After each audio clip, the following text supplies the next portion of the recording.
টেকনাফ থেকে তেঁতুলিয়া, রূপসা থেকে পাথুরিয়া, গোটা দেশের সব মানুষের স্রোত যেন মিশেছে মানিক মিয়া এভিনিউতে।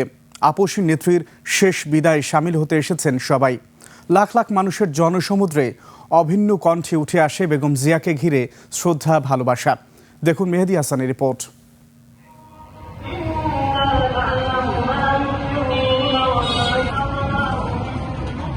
সংসদের সামনের এই আবেগ অনন্য। বাংলাদেশের হৃদয়ে আপসীন নন্দিত নেত্রীকে ভালোবাসার অর্ঘ্যে বিদায় জানাতে একাট্টা। রাজধানীর বুকে এমন জনস্রোত বিরল। দেশের সব অঞ্চল থেকে ধর্ম, বর্ণ, শ্রেণী নির্বিশেষে একাকার মানিক মিয়া অ্যাভিনিউ।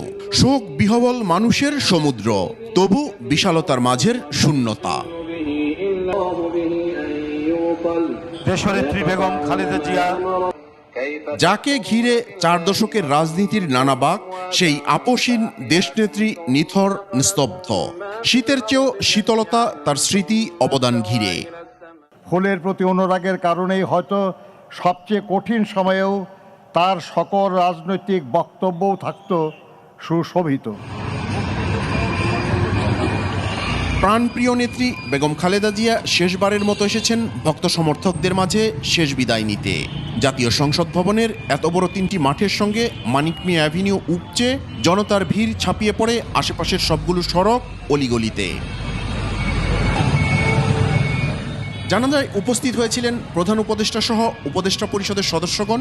দেশের শীর্ষ রাজনীতিবিদদের পাশাপাশি বিদেশি কূটনৈতিকরা ছাড়াও উপস্থিত ছিলেন 3 বাহিনী প্রধান সহ শীর্ষ কর্মকর্তারা। এত কিছুর মাঝে এদিন জনসমুদ্রে দেখা মিলল অন্য এক তারেক রহমানের, যার চোখে মুখে শূন্যতা। কোটি জনতার ভিড়ে যেন জননী হারানো একাকী সন্তান। উনি জীবিত থাকাকালীন অবস্থায় ওনার কোনো ব্যবহারে, ওনার কোনো কথায় যদি কেউ আঘাত পেয়ে থাকেন, তাহলে মরহুমার পক্ষ থেকে আমি আপনাদের কাছে ক্ষমা প্রার্থী। দোয়া করবেন আল্লাহ তাআলা যাতে ওনাকে বেহেশত দান করেন।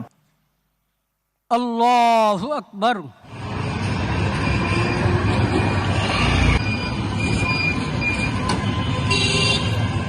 জানাজা শেষে শহীদ প্রেসিডেন্ট জিয়ার সমাধিস্থলের দিকে এগোয় খালেদা জিয়াকে বহন করা গাড়ি।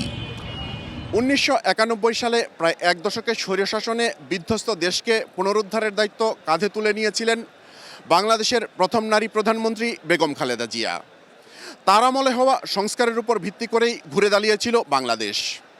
এখন তার মতো দূরদর্শী ও দৃঢ় মনোবল সম্পন্ন নেতৃত্বকে হারানোর পর গেল 1.5 দশকের স্বৈরশাসনে বিধ্বস্ত বাংলাদেশ কি আবার ঘুরে দাঁড়াতে পারবে? হয়তো সময়ই বলে দেবে এ প্রশ্নের উত্তর। মেহেদী হাসান, 21 টেলিভিশন, ঢাকা।